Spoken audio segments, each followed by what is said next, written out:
Good evening, ladies and gentlemen, and welcome to Soaya and Baila's World tonight. It is the 27th day of February. It is also, incidentally, for all of our Jewish listeners, it is the first day of Rosh Chodesh, which is the top of the month, the first day of the month, which begins the joyous month of Adar, which is the month that the Purim miracle happened. Misha Nichnas Adar Marbin B'Simcha. Also, there's a lot to talk about, much going on. We had 4 more hostage bodies released. Again, these are deceased hostages, something which I have issues with, but we're going to get to that in a moment. I'd first like to take a moment to introduce our guest tonight. Our guest tonight is Mark Appel. He is the founder and the head of the Bridge National Organization. The Bridge is a multi-ethnic, multicultural, and multireligious organization, which, as its name obviously implies, clearly bridges the gaps between the various cultures, various ethnicities, various religions, colors, races, etc., to improve relations between all and make life and the quality of life safer and better for all good people, regardless of their backgrounds or affiliations. Welcome, the Honorable Mark Appel. It's an honor to have you here tonight. Mark, there's a lot going on. I'm going to pass the baton to Baila to begin with the news and to begin the questions. I know you have certain subjects you'd like to touch on. I have some issues, and Soya does, and so does Baila. So let's get the show on the road. Baila, please. Thank you. Who did not shed a tear yesterday as Shiri Bibas and her 2 children, Ariel and Kafir, were laid to rest in the same coffin? In our last episode a week ago, Shiri's body had not yet been returned, and in its place was an unidentified Gazan woman, and we spent much time talking about that. Hamas eventually released Shiri's body since then. Our hearts go out to Yardain, the husband of Shiri, and father to Ariel and Kafir. And today, 4 other precious souls have been returned in coffins. Israel received the bodies of Tzachi Idan, Itzik El-Gartamim, Shlomo Mansour, and Ohad Yahalomi. In return for the bodies, Israel is releasing live terrorists who are in prison for murder. What other country in the world does that? Let's first start talking about that. I think I'm going to start. I want Mark to give his opinion, but I have a substantial issue with that. I understand the feelings of the families and those close, and of course, of the faith of our religion, that the bodies themselves are holy and precious and have to have a proper burial.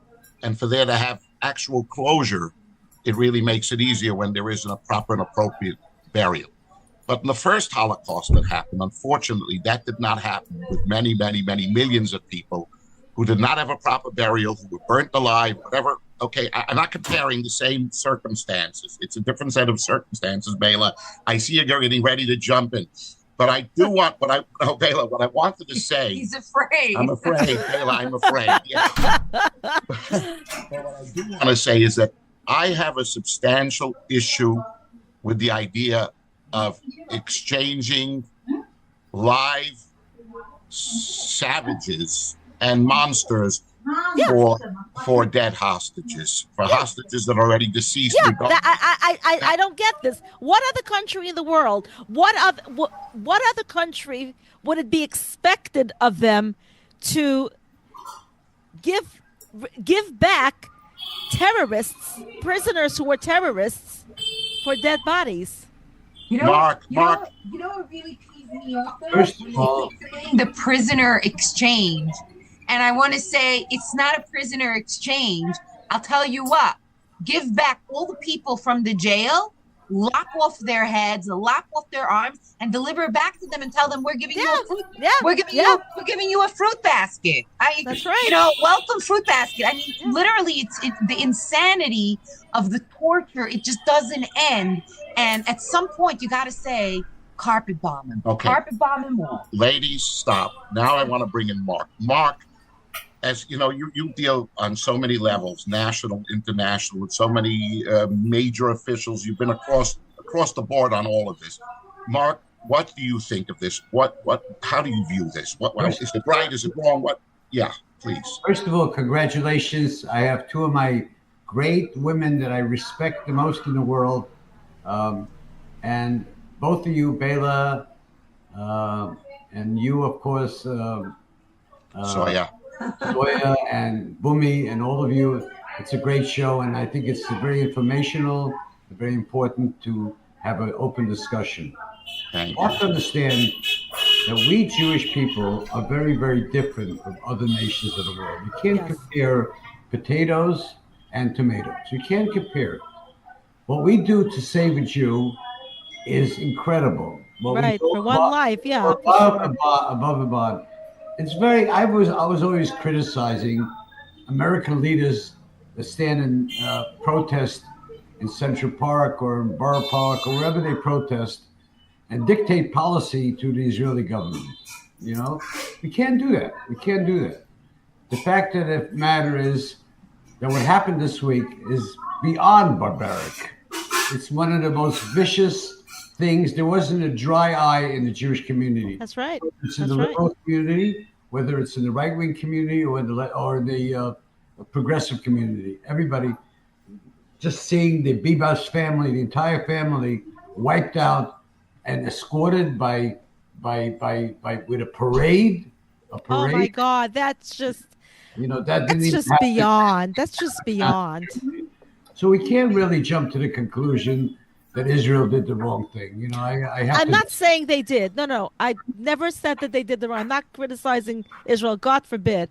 It's just that it's just so difficult to accept that we're giving back.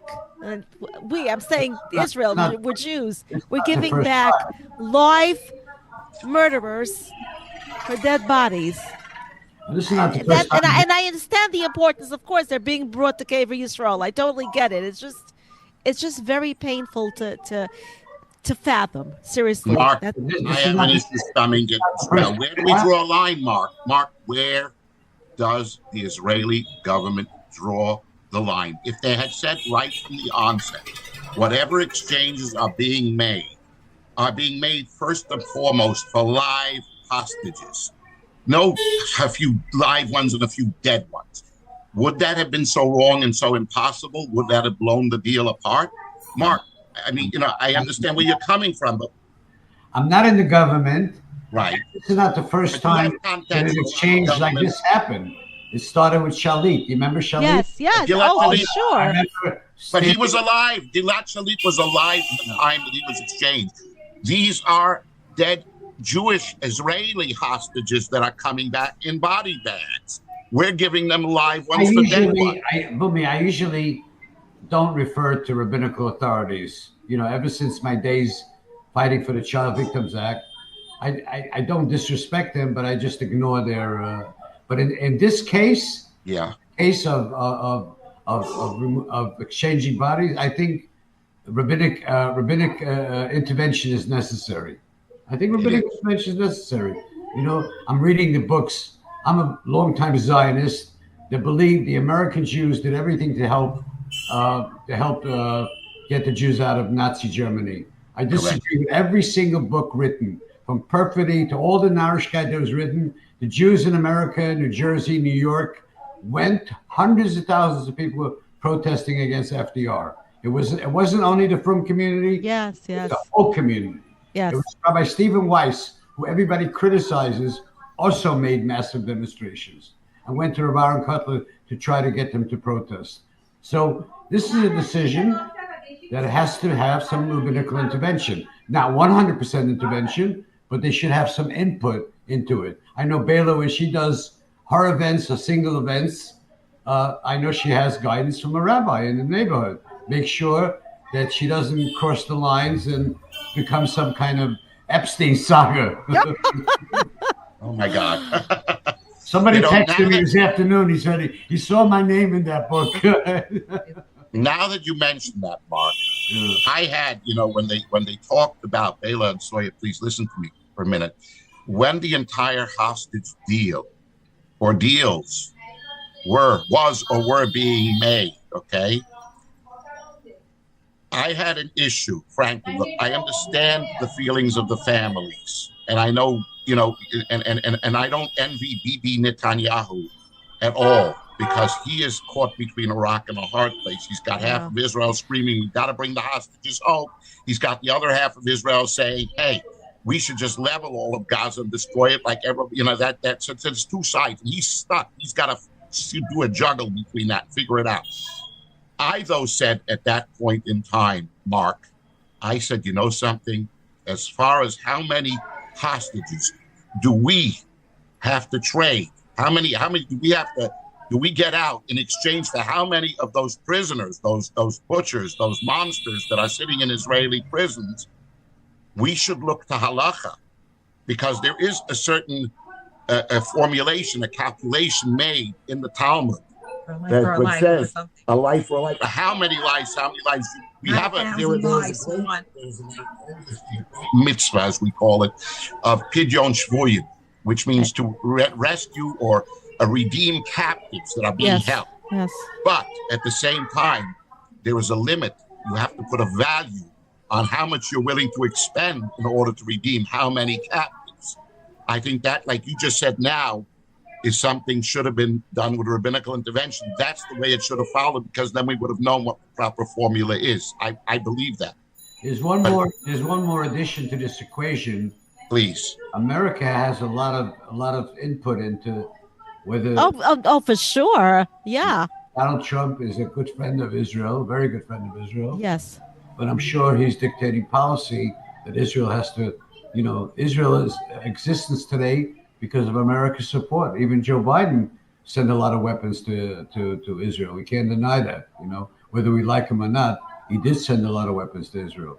Until towards the end, when he slowed down the release of the hard weaponry that would have been necessary to obliterate. Never know what really happened over there, I wasn't concerned so much about Joe Biden. He's been an old friend of Israel. I was concerned about a lot of his staffers, Right. Really right. Who's around him. But this was a terrible week. I mean, you can see people on the street in Borough Park literally in tears. Yeah, people can't function. Two little beautiful kids. How can anybody? I mean, these. What happened on October 7th? People were stolen from their beds. People who went to festivals were slaughtered because they were at a festival enjoying themselves. Because they were Jews, Baila. You were about to say it. Baila, you said because they were Jews. Because they were Jewish. They're all because they were Jewish. Because they were Jewish. It's not a battle that's what they did. What did little Ariel and Kafir do? What they had to pay the price for what? For what? Who did they bother? I don't know if any of you, Baila or Bumi, have you been to killing fields in Israel? Have you been to Israel to visit the killing fields? I've been many times. I actually lived there for 3 years, and I'm a licensed attorney in Israel as well. But have you visited after the? No, I have not. Well, I did. I did in March. You were there. Yeah. Tell us about it. Oh, it's crazy. I was there with. I went. I took a bunch of friends of mine that moved to Israel with me. I took cousin A.B. Kiss, Lenny Gutman, who lived in New York, and I took a few people down there. We had a little kumsitz over there. But to see it in person and to feel it, and I've seen the people that live there. I went to the kibbutz over there. The people that lived there, they were not right-wing people. They were very progressive people, and they opened their house to the Palestinians, and then they just double-crossed them, and nobody will ever understand. We will never understand in our lifetime what happened, what went wrong in October 7th. There's no question. And I say that to all the BBs, all the lovers of BB, they love him. I can say that. There was something very seriously wrong on that day of October 7th. Very seriously wrong. Yeah, well, that's sure. For them to build 300 miles of tunnels and we don't know about it and we didn't do anything about it. Nobody heard. I mean, there were reports. There were reports people were hearing at night building. Yeah, but nobody responded to those reports. And as Teddy wrote, not what do you call it? As Harry Truman said, the buck stops here. The buck stops with Bibi at the bottom line, because he is the prime minister. He's the leader of Israel. So, they're pointing their finger. Everybody will point their finger and say, "Hey, you were responsible at the time. Why wasn't this watched? Why didn't they wake up when the alerts were given? What's going on over here? What had happened over here? It's a catastrophe. There's no question about it." Mark, I wanted to ask you about something else. Let me step aside to shift over just a little bit now. We are, and we have since October 7th, this across Europe and across America, we've been bombarded with a wave of anti-Semitism, a terrifying wave of anti-Semitism. And obviously, there is no logic to it. It just is there, and it's being done. Primarily, it is the Muslims, the extreme left, the radical Muslims, Islam, which have taken over Europe, and they're in the process of taking over the United States unless Donald Trump stops them. And they actually came right into my neck of the woods, right here, my neighborhood this past week, right here in Borough Park. I don't know. I was not present. I was not there. I saw in the news reports about 100 of them, 150 of them, and there were equal or maybe more number of Jewish people came to counter this demonstration. But they're going right into the thick of everything. Mark, I understand that you were there. Could you tell us what was going on there? What was? How do we deal with something like this, Mark? Okay, I'll tell you what happened. Was it Wednesday or Thursday night? Was it Wednesday night or Thursday night? I think it was Thursday night, but I don't recall. I can't say for sure. Coming back, I completely forgot about the demonstration. I wasn't going to go. But I was at a meeting. There was a very top-level meeting with all the community leaders at Maimonides Hospital. Right. I left the hospital about 7 o'clock, and I'm driving down 14th Avenue, okay? I have a video. I'm trying to get to see if you can show the video. It would be nice if you could actually put it up in front of your screen. I'll try to catch it up. Try to put it up. Anyways, listen. I'm driving down 14th Avenue. Right. The demonstration was on 36th Street and 14th Avenue, right? Mm-hmm. Now, that's what I'm told, yeah.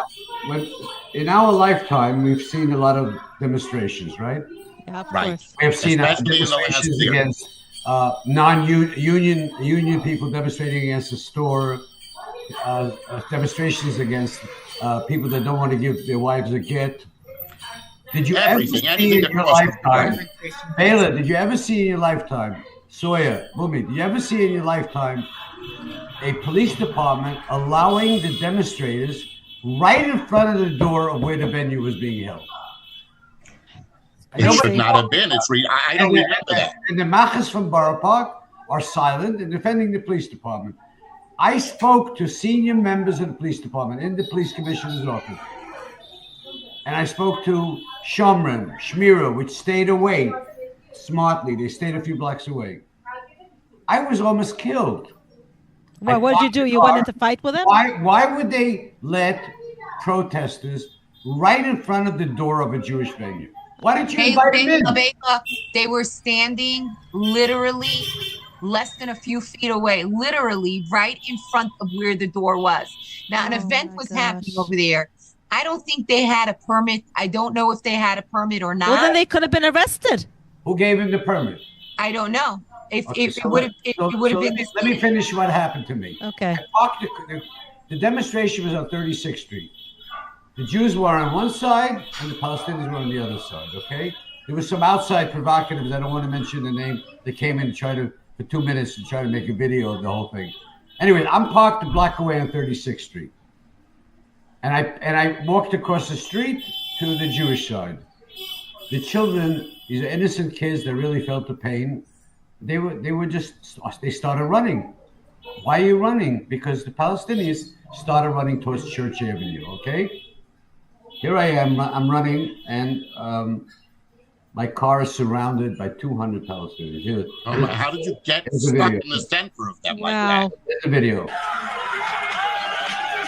See the gray car? That's my car, the gray car. Yeah, I see at the top of it. Look what's going on there. My God.